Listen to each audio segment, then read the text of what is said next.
एक ऐसा मैच जहां कोई टीम हार मानने को तैयार ही नहीं थी। दोनों टीम के खिलाड़ियों के बीच खूब गर्मा गर्मी देखने को मिली, जिससे यह मैच आखिरी गेंद तक चला गया। इसकी शुरुआत हुई वेस्ट इंडीज की घातक गेंदबाजी से, जिसके कहर ने भारतीय टॉप ऑर्डर की धज्जियां उड़ा दिया। सहवाग, गंभीर, कोहली, रैना जैसे दिग्गज खिलाड़ी ताश के पत्तों की तरह ढह गए। 50 रनों के भीतर ही टीम ने 5 विकेट गंवा दिया। स्टेडियम में सन्नाटा था, फैंस की आंखों में आंसू। तभी जोश में वेस्ट इंडीज खिलाड़ी रोहित शर्मा को ललकार कर कहा, तेरी क्या औकात है जो हमारे सामने टिक सके, जा तू भी बाकियों की तरह चूड़ियां पहनकर बैठ जा। फिर क्या रोहित शर्मा ने ऐसा तांडव मचाया कि भारत ने ऐतिहासिक पलटवार कर दिया। तो इस कहानी की शुरुआत एकदम शुरू से करते हैं। साल 2011 भारत वेस्ट इंडीज की 20 सीरीज का पहला वनडे मैच खेला जाना था। भारत ने टॉस जीतकर पहले गेंदबाजी करने का फैसला किया। भारत की तरफ से विनय कुमार ने पहली गेंद लिंडल सीमंस को यॉर्कर डाली, जिस पर वो आउट होने से बाल बाल बचे। लेकिन दूसरे ओवर में एड्रियन बारात ने उमेश यादव को कट करके जोरदार चौका लगाया। बारात ऐसी ही तेज शुरुआत देने के लिए जाने जाते थे और भारतीय टीम को यह बात बहुत ही अच्छे से पता थी। तभी तीसरे ओवर में पुल करके बाउंड्री लगा दिया। भारतीय टीम की मुश्किलें ओवर दर ओवर बढ़ती जा रही थी। बारात को रोकना जरूरी हो गया। तभी विनय कुमार की लहराती गेंद को बारात समझ नहीं सके और पार्थिव पटेल के हाथों कैच थमा बैठे। परंतु अंपायर तो मानो अपने एक्स की याद में कहीं खो गया था। पर तमाम अपील के बाद आखिरकार वेस्ट इंडीज को 18 के स्कोर पर पहला झटका लग जाता है। इसके बाद लोगों में खुशियों की लहर दौड़ उठी। स्टेडियम फैन से इतना ज्यादा खचाखच भरा था कि मानो यह वर्ल्ड कप का फाइनल हो। स्टेडियम में एक भी ऐसी कुर्सी नहीं दिखाई दे रही थी जिस पर कोई बैठा न हो। इनके जाने के बाद सैमुअल्स आए और मानो पवेलियन से ही सेट होकर आए हों, क्योंकि आते ही चौका लगा दिया। पहला ऑफ साइड में मारा तो दूसरा लेग साइड में जड़कर दबाव को कम करने का प्रयास किया। 6 ओवर की समाप्ति पर 27 रन हो चुका था। फिर भी 7वें ओवर तक उनका खाता नहीं खुला था। फिर भी 7वें ओवर की पहली गेंद पर सीमंस ने 16वीं गेंद पर चौका लगाकर अपना खाता खोला और जब वो एक बार खुले तो दूसरी गेंद को बाउंड्री के पार भेज दिया। ऐसे में इस पार्टनरशिप को तोड़ना भी बेहद ही जरूरी हो गया था, क्योंकि अब रन पानी की तरह बहने लगी। वेस्ट इंडीज टीम का स्कोर 5 ओवर की समाप्ति पर 50 के करीब पहुंचने लगा। तभी सीमंस बड़ा शॉट खेलने गए। गेंद हवा में चली गई, लेकिन गंभीर उस मुश्किल कैच को नहीं पकड़ सके जहां विकेट की दरकार थी। मौका मिला था पर भारतीय खिलाड़ियों ने उसको गंवा दिया। खैर, यह काफी मुश्किल चांस था और गंभीर जैसे खिलाड़ी इसको नहीं पकड़ सकते थे। तभी वरुण एरोन की रफ्तार के सामने सैमुअल्स चारों खानों चित होकर बोल्ड हो जाते हैं। फिर क्या भारतीय खिलाड़ियों ने क्या जबरदस्त जश्न मनाया। 46 रनों पर दूसरा झटका भी लग चुका था, परंतु अब जो होने वाला था उससे हर कोई अनजान था। इसीलिए सभी खुशियां मना रहे थे, क्योंकि अब मातम पसरने वाला था। सैमुअल्स 10 रन बनाकर पवेलियन चल दिए। वरुण एरोन के बाद उमेश एक्सप्रेस ने सीमंस की गिल्लियां उड़ा दिया। इस विकेट के मिलते ही हर कोई जश्न में डूब गया, क्योंकि भारतीय गेंदबाजों का कहर इस कदर टूटा कि वेस्ट इंडीज टीम टुकड़ों में बिखर चुकी थी।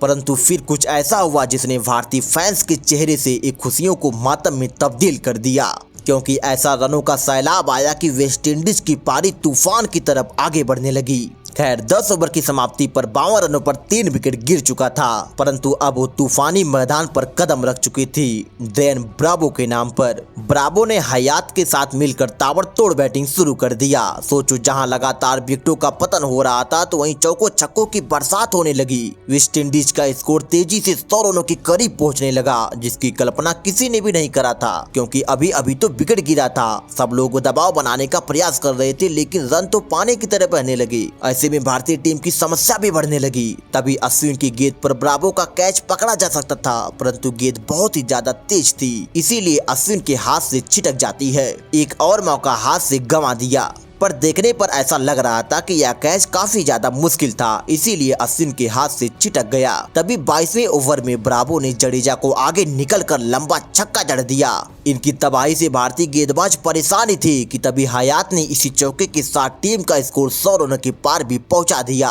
और इसी शॉट के साथ दोनों के बीच चौथे विकेट के लिए 50 रनों की पार्टनरशिप भी पूरी हो गई। डेरियन ब्रावो अपने 50 की तरफ बढ़ने लगे। अश्विन, जडेजा, सुरेश रैना तक गेंदबाजी की, पर किसी को विकेट नहीं मिल सका, यानी अब विकेट लेने का कोई और तरीका ढूंढना पड़ता और तभी डंजा हयात रन आउट हो गई। ब्रावो ने शॉट खेला और सिंगल पूरा किया, पर हयात कहीं खोए हुए थे, जिससे अकेले ही 2 रनों के लिए भाग पड़े और फील्डर की बेहतरीन सूझबूझ की वजह से वो रन आउट हो गई। हयात ने 31 रनों की एक शानदार पारी खेली। 127 के स्कोर पर वेस्टइंडीज ने अपना चौथा विकेट भी गंवा दिया। इनके जाने के बाद कायरन पोलार्ड मैदान पर आए। ये एक ऐसे खिलाड़ी थे जिनकी तबाही से पूरी दुनिया वाकिफ थी, लेकिन ब्रावो कितनी आसानी से रन बना रहे थे ये तो देखने लायक था और वो लगातार गेंदबाजों के लिए एक बड़ी समस्या बने जा रहे थे।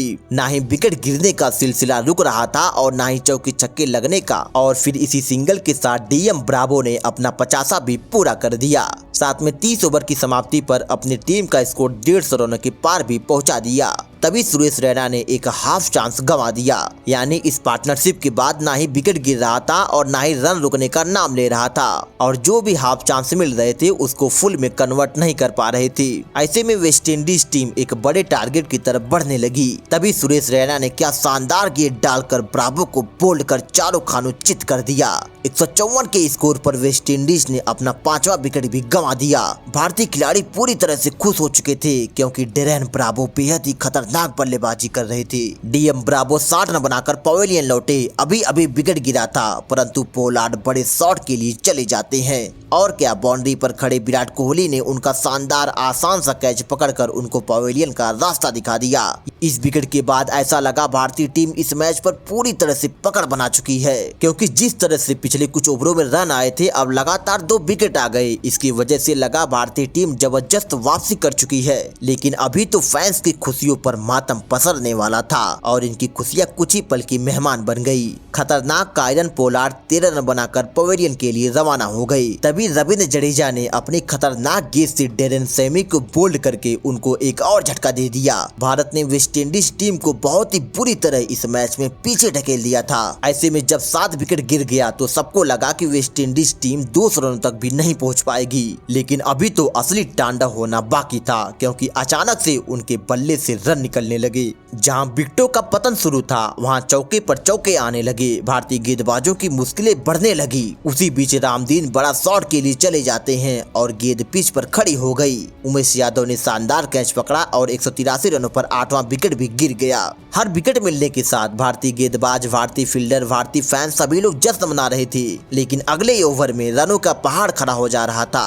अब वेस्टइंडीज टीम ऑल आउट होने के करीब आ चुकी थी, परंतु जो खिलाड़ी चौके लगा रहे थे वो आंद्रे रसेल नाम का तूफान अभी भी क्रीज पर ही मौजूद होता है। वही आंद्रे रसेल जिसके नाम से ही आज गेंदबाज खौफ खाते हैं। और फिर क्या, एक लंबा छक्का मारकर बता दिया कि यह मैच अभी खत्म नहीं हुआ है। परंतु भारतीय गेंदबाज भी आज मूड में आए थे और वरुण एरोन ने रसेल को आउट करके उनको एक और झटका दे दिया। 200 रनों तक 9वां विकेट भी गिर गया, परंतु इस पारी के आखिरी ओवर में रोच ने शानदार बैटिंग कर दिया, जिसकी मदद से वेस्टइंडीज टीम 50 ओवर की समाप्ति पर 211 रन बना लेती है। वेस्टइंडीज की तरफ से सबसे ज्यादा डीएम ब्रावो ने 61 रनों की बेहद ही शानदार पारी खेली। अब भारत के सामने टारगेट तो कुछ खास नहीं था, परंतु मैच तभी जीता हुआ मानते हैं जब तक मैच की आखिरी गेंद न डाली जाए। और यदि अब तक वीडियो पसंद आई है तो वीडियो को लाइक जरूर कीजिएगा। हम कहानी में आगे बढ़ते हैं। भारत के लिए पार्थिव पटेल और विस्फोटक वीरेंद्र सहवाग की खतरनाक सलामी जोड़ी मैदान पर उतरती है और सहवाग ने पहले ओवर की दूसरी गेंद पर क्या बेहतरीन बैक फुट पर कट करके पॉइंट के ऊपर से चौका लगा दिया, जिसे देख हर कोई जश्न मनाने लगा,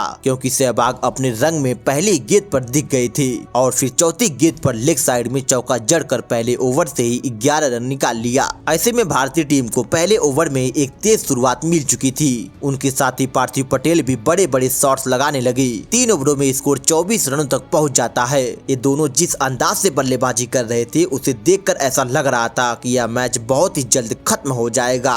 एक तरफ से पार्थिव पटेल तो दूसरी तरफ से वीरेंद्र सहवाग का तांडव जारी था। चौथे ओवर में सहवाग ने 3 चौके मारकर 13 रन निकाल लिया। इस ओवर के बाद तो पूरे स्टेडियम का शोर देखने लायक था। क्या गजब का लोग जश्न मना रहे थे।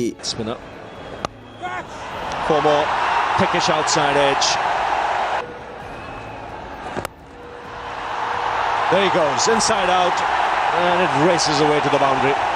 परंतु तभी कुछ ऐसा हुआ जिसने सभी की उम्मीदों पर पानी फेर दिया, क्योंकि अब शुरू हुआ विकेटों का पतन। 5वें ओवर में पार्थिव पटेल कट करने गए, लेकिन गेंद सीधा फील्डर के हाथ में मार बैठे। किमो रोच कैच पकड़ने के बाद कुछ ज्यादा ही उछलने लगे। वेस्ट इंडीज खिलाड़ी जश्न में डूब जाते हैं। 37 के स्कोर पर भारत को पहला झटका लग जाता है। इनके जाने के बाद गौतम गंभीर क्रीज पर आए और पहले गेंद से आक्रामक खेलने का प्रयास किया और एक चौका तो शानदार लगाया, लेकिन फिर उसी ओवर में वो आउट भी हो गए, क्योंकि एक बार फिर से उसी शॉट के लिए गए और सीधा विकेट कीपर के हाथों में मार बैठे। अभी टीम का स्कोर 50 रन भी नहीं पहुंचा था। इस विकेट के बाद ही मुश्किलें और बढ़ गई। गौतम गंभीर आक्रामक खेल दिखाकर सामने वाली टीम पर दबाव बनाने का प्रयास कर रहे थे, परंतु ये उनका नेचुरल खेल नहीं था और वो अपना विकेट देकर भारतीय टीम को दबाव में छोड़कर चले जाते हैं। जब कोई भी खिलाड़ी अपने अंदाज से विपरीत बल्लेबाजी करेगा तो वो इसी तरह आउट हो जाएगा और वो सिर्फ 4 रन बनाकर पवेलियन चल दिए। परंतु असली झटका तब लगा जब भारतीय टीम के सबसे भरोसेमंद खिलाड़ी विराट कोहली क्लीन बोल्ड हो जाते हैं। The new bat obviously didn't work, but this is a big one for the West Indies. किम रोच ने कहर बरपा दिया था। पार्थिव पटेल, गौतम गंभीर और अब विराट कोहली को आउट करके भारत को पूरी तरह से बैकफुट पर ढकेल दिया। यह इतना बड़ा विकेट था मानो भारत इस मैच को हार के कगार पर पहुंच गया हो। विराट कोहली को समझ नहीं आया कि कैसे यह गेंद उनकी गिल्लियां उड़ा ले गई। फैंस एकदम शांत हो गए, लेकिन इसके बाद जो हुआ उसने इस मैच को जीतने की उम्मीद को पूरी तरह से इसी बीच मैदान पर ही दफन कर दिया, क्योंकि विराट कोहली के रूप में बहुत ही बड़ा झटका तो अभी अभी लगा था, परंतु आंद्रे रसल ने वीरेंद्र सहवाग को भी क्लीन बोल्ड करके जबरदस्त जश्न मनाया, क्योंकि अब तक तो वेस्ट इंडीज टीम इस मैच को ही जीत चुकी थी। यह उनका विकेट लेने का जश्न नहीं था, बल्कि मैच जीतने की खुशी थी। 10 रनों के भीतर ही भारतीय टीम ने अपने 4 विकेट गंवा दिया था। सहवाग आखिरी उम्मीद भी 20 रन बनाकर चलते बने, लेकिन इनके जाने के बाद मैदान पर आते हैं सुरेश रैना। ऐसा लगा कि वो पारी को आगे लेके चलेंगे, परंतु आंद्रे रसल की गेंद पर वो भी आउट हो गई। मानो ऐसा लग रहा था कि विकेट गिरने का हाईलाइट चला रहा हो। बीच मैदान पर देखने पर ऐसा लग रहा था मानो मानो कोई विकेट गिरने की हाईलाइट लगाकर भाग गया हो। मात्र 62 रनों पर आधी भारतीय टीम पवेलियन जा चुकी थी। वेस्ट इंडीज मैच लगभग जीत चुकी थी। भारतीय खेमे में सन्नाटा पसर गया। रैना को अच्छे से पता था कि यह मैच अब हाथ से निकल चुका है। सुरेश रैना सिर्फ 5 रन बनाकर आउट हो गए। अब मैदान पर उस शख्स आता है जिसको आज हम लोग हिटमैन के नाम से जानते हैं, रोहित शर्मा। और आते ही धीरे धीरे पारी को आगे जरूर बढ़ाया, लेकिन वो अकेले कितना ही रन बना पाते। तभी रोहित शर्मा ने क्या जबरदस्त छक्का मार कर दिखाया कि मैं अभी हार नहीं माना हूँ। और यह छक्का देखने के बाद पूरा स्टेडियम खुशी से झूमने लगा। रोहित शर्मा अपना टैलेंट दिखाते हैं। जब एक बार शुरू हुए तो रुकने का नाम नहीं लिए और एक के बाद एक चौके लगाते रहे। ऐसे में वेस्ट इंडीज की विकेट की जरूरत थी और रोहित ने वेस्ट इंडीज की थोड़ी बहुत मुश्किलें बढ़ा दिया था। उनको विकेट की जरूरत थी और विकेट मिल नहीं रहा था। तभी 25वें ओवर में आंद्रे रसल गेंदबाजी करने आए। उनको विकेट की दरकार थी, इसीलिए आंद्रे रसल ने रोहित शर्मा को गुस्से में देखते हुए कहा, ये सिंगल डबल क्या ले रहा है? दम है तो चौके छक्के लगा कर दिखा। अगर तुझ में इतनी ही औकात है तो मुझे मार के दिखा, तब मैं मानूंगा कि तू कितना बड़ा खिलाड़ी है। मानो आंद्रे रसल अपना आपा खोकर उनको ललकारे जा रहा था और फिर रोहित शर्मा ने उसको आड़े हाथ ले लिया। पहले तो कवर डाइव से शानदार चौका लगाया, फिर एक बेहतरीन पुल करके चौका लगाकर उसको बता दिया कि मैं तेरा बाप हूँ और इस ओवर में 13 रन कूट दिया, जिससे रसल बेचारा निराश हो गया। रविंद्र जडेजा भी कहां पीछे रहने वाले थे, उन्होंने भी अपना हाथ खोला और पोलार्ड को कट करके बेहतरीन चौका मार दिया। भारतीय टीम का स्कोर तेजी से 150 रनों के करीब पहुंचने लगा। दोनों के बीच एक शानदार पार्टनरशिप हो चुकी थी। यहाँ 138 गेंदों में 81 रन बनाने थे और जिस रफ्तार से बाउंड्री आ रही थी उसे देखकर ऐसा लग रहा था कि भारत इस मैच को जीत लेगा। जहां एक वक्त पर 59 रनों पर 5 विकेट गिर चुका था, तो वहीं अब दोनों के बीच लगभग शतकीय पार्टनरशिप होने ही वाली थी। परंतु तभी कुछ ऐसा हुआ कि वेस्ट इंडीज टीम इस मैच में बहुत ही ऊपर चली जाती है, क्योंकि यह पार्टनरशिप यहीं पर टूट गई और मैच जीतने की उम्मीद पूरी तरह से खत्म हो गई। क्योंकि 29वां ओवर एक बार फिर से कायरन पोलार्ड लेकर आते हैं। रविंद्र जडेजा को अपनी जाल में फंसा लेते हैं। वेस्ट इंडीज टीम को अच्छे से पता था कि यह कितना बड़ा विकेट है और कितने इम्पोर्टेंट टाइम पर आया है। अभी भी भारत को 129 गेंदों पर 70 रनों की जरूरत होती है। पर समस्या की बात यह थी कि अब रोहित शर्मा इकलौते ऐसे बल्लेबाज थे जो इस टारगेट को हासिल कर सकते थे, क्योंकि दूसरी तरफ से कोई प्रॉपर बल्लेबाज नहीं था। परंतु उसके बाद जो हुआ उसने रोहित शर्मा समेत पूरी भारतीय टीम, भारतीय फैंस की दिलों को झकझोर के रख दिया, क्योंकि अब रविंद्र जडेजा तो 38 रनों की बेहतरीन जुझारू पारी खेलकर आउट हो गए और फिर रोहित शर्मा ने इसी शॉट के साथ अपना 50 भी पूरा कर लिया। पूरा ड्रेसिंग रूम इस 50 को शतक की तरह सेलिब्रेट कर रहा था, क्योंकि ये बहुत ही मुश्किल परिस्थिति में आया था। यहाँ टीम का स्कोर 154 रनों पर 6 विकेट होता है। यह उनके करियर की 9वीं 50 थी। अब उनका साथ निभाने अश्विन मैदान पर आ चुके थे, पर सारा का सारा दारोमदार रोहित शर्मा के कंधों पर होता है। और इसी बीच रोहित शर्मा ने इस मैच की सबसे बड़ी गलती कर दिया और रोहित की वजह से यह मैच भारत के हाथ से लगभग निकल ही गया। इसीलिए रोहित शर्मा जब डगआउट में बैठे थे तो इस तरह से रो रहे थे, क्योंकि उन्होंने एक सिंपल सा शॉट खेला, पॉइंट की तरफ गेंद गई और 1 रन आसानी से पूरा कर लेते हैं। सब कुछ बढ़िया चल रहा था। फील्डर ने गेंद को थ्रो किया, लेकिन तब पता चला कि रोहित शर्मा दूसरे रन के लिए भी भाग पड़े हैं। पर समस्या यह थी कि रविचंद्र अश्विन अपने ही जगह खड़े थे। ऐसे में आखिरकार अश्विन को जबरन अपना विकेट बलिदान देना पड़ा। रोहित शर्मा को अपनी गलती का पछतावा करने के सिवाय कोई चारा नहीं था। स्टेडियम में सन्नाटा पसर गया। 31.4 ओवरों में स्कोर 158 रनों पर 7 विकेट हो जाता है। अभी भारतीय टीम को 110 गेंदों पर 54 रन बनाना था। हाथ में केवल 3 ही विकेट बाकी था। रविचंद्र अश्विन 6 रन बनाकर पवेलियन चल दिए। ऐसे में अब रोहित को छोड़कर कोई दूसरा बल्लेबाज थोड़ी मोड़ी भी बल्लेबाजी नहीं कर पाता था। परंतु उसी बीच फील्ड पर बहुत ही बड़ा चमत्कार देखने को मिला। अभी अभी आए विनय कुमार ने रोहित शर्मा के साथ मिलकर शानदार बैटिंग का मुजाहरा पेश किया। रोहित ने बिना कोई बाउंड्री लगाए सिंगल डबल लेकर स्कोर को 200 रनों तक पहुंचा दिया। 8वें विकेट के लिए दोनों के बीच 41 रनों की पार्टनरशिप पूरी हो चुकी थी। यानी अब एक बार फिर से मैच भारत की तरफ मुड़ चुका था। यहाँ से 29 गेंदों में सिर्फ 11 रन बनाना था। यानी अब भारत जीत से केवल 2 शॉट दूर था। परंतु तभी मैच ने ऐसी करवट लिया कि भारतीय टीम की रूहें कांप गई। रोहित समेत पूरे स्टेडियम में मातम पसर गया। ड्रेसिंग रूम से लेकर फैंस के चेहरे पर चिंता की सिकन दिखाई देने लगी, क्योंकि रोहित शर्मा एक आसान सी गेंद पर बोल्ड हो गए। इस एक विकेट ने वेस्टइंडीज को गेम में वापसी करा दिया था। रोहित शर्मा के पैर पवेलियन जाने से इनकार कर रहे थे। रोहित शर्मा ने 72 रनों की क्या बेहतरीन पारी खेली थी। अभी भी भारत को जीत के लिए 11 रन बनाना था। हाथ में केवल 2 ही विकेट बाकी था, जो काफी मुश्किल हो गया था, क्योंकि भारत के पास रोहित इकलौते बल्लेबाज बचे थे और अब जो दोनों क्रीज पर थे वो दोनों ही गेंदबाज थे, जिनको बल्लेबाजी के बारे में कुछ नहीं पता था। परंतु उसके बाद जो हुआ, रोहित पर किए पर पूरी तरह से पानी फिर गया। एक तो जीत भारत से दूर भाग रही थी, उसी बीच जो थोड़ी मोड़ी उम्मीद बची भी थी वो भी मैदान में दफन हो गई, क्योंकि विनय कुमार जो ठीक ठाक बल्लेबाजी कर रहे थे वो भी अपना विकेट गंवा बैठे। यानी अब 9 विकेट गिर चुका था। अभी भी 11 रनों की जरूरत होती है। वेस्ट इंडीज जीत का जश्न मना रही थी। विनय कुमार बड़ा शॉट खेलकर मैच को खत्म करना चाहते थे, लेकिन कैच की वजह से वो टीम मुश्किल में छोड़कर पवेलियन चल दिए। विनय कुमार 18 रन बनाए। यह मैच हर मोड़ पर करवटें बदलता रहा। अब यहाँ से उमेश यादव और वरुण एरोन ने पारी को संभालने का प्रयास किया, क्योंकि अब हर एक रन भारत को जीत के करीब पहुंचा रहा था। तभी वेस्टइंडीज ने एक गंदा खेल दिखाया। फालतू की रनआउट की अपील करने लगे, यानी जबरदस्ती अंपायर पर दबाव बनाने का प्रयास कर रहे थे। वरुण एरोन रन लेना चाहते थे, पर उमेश यादव ने उनको मना कर दिया कि अभी थोड़ा रुको। लेकिन जब रिप्ले में देखा गया तो पता चला एरोन आउट होने से बच चुके हैं और फिर अंपायर ने नॉट आउट का फैसला सुनाया। यानी अभी भी भारतीय टीम के लिए जीत की उम्मीद जिंदा थी। तभी वरुण एरोन ने कट किया और गेंद बाउंड्री के पास जा रही थी। फील्डर पकड़ने का प्रयास तो किया, लेकिन पकड़ नहीं पाया, जिससे इस गेंद पर चौका मिल गया। रोहित शर्मा का ये चेहरा बता रहा था कि यह मैच कितना रोमांचक मोड़ पर जा चुका है। ऐसे में अब भारत को 8 गेंदों पर 3 रनों की जरूरत होती है। उमेश यादव स्ट्राइक पर खड़े थे। वेस्टइंडीज को केवल 1 विकेट लेना था। इस मैच को जीतने के लिए गेंदबाज गेंद डालता है। उमेश यादव ने चौका मारकर पूरे स्टेडियम को झूमने पर मजबूर कर दिया।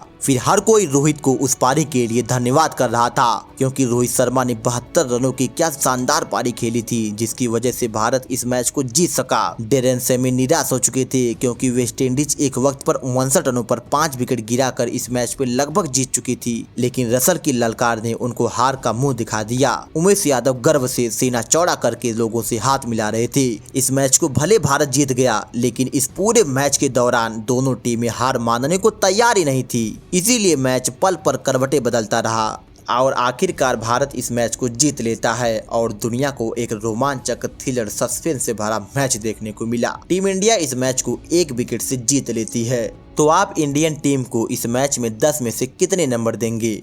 और ऐसी और वीडियो के लिए हमें सब्सक्राइब जरूर करें।